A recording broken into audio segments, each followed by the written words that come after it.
Trump gives Cuba bad news. When the Obama administration extended recognition of the Cuban government during their second term, they more or less legitimized the failing communist dictatorship. Now Washington, D.C. is taking a different tact.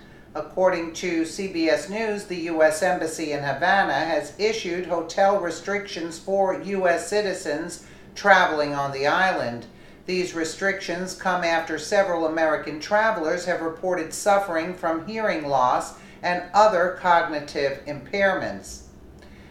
Late in September, all non-essential diplomats were ordered to leave the U.S. Embassy in Havana after several reporting coming down with illnesses.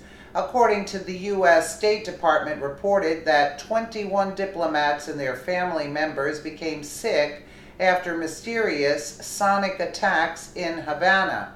Although the American government has been quick to not call this a retaliatory measure, the State Department has still decided to not issue travel visas to American citizens wishing to travel on the island.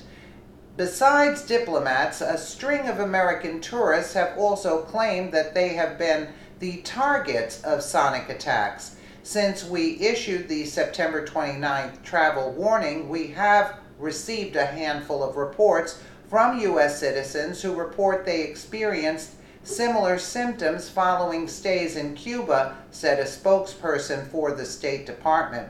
We have no way of verifying whether they were harmed by the same attacks targeting official U.S. employees. The symptoms of these civilians have not yet been independently verified. According to some unnamed American officials, American intelligence officers stationed in Cuba were the first to be targeted by the mysterious attacks. The two Havana hotels that have been singled out by the State Department include the Hotel Nacional and Hotel Capri. All American tourists have been warned to avoid these hotels at all costs.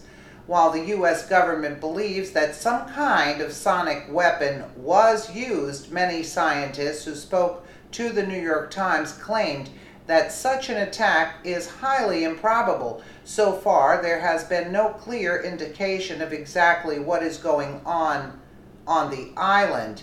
If the Cuban government is really behind these attacks, then it would be somewhat suicidal. After all, thanks to U.S. dollars, the communist dictatorship in Havana is limping on after a decade or more of financial depression following the collapse of the Soviet Union, Cuba's former financial and military backer.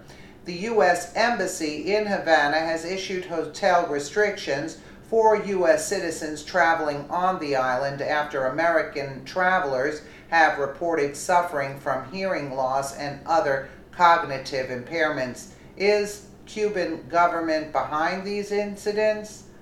We don't know. Even despite an injection of tourist dollars, the Cuban government has still been forced to ration gasoline. These days, long lines of classic American cars can be seen waiting their turn at the pumps. The Cuban government's economy also fell by 0.9% during 2016. Any type of attack on Americans or other tourists is a surefire way to limit the possibility of economic cooperation between Cuba and other nations. The Castro regime should think twice about pursuing such actions, that is, if they are really behind these sonic attacks.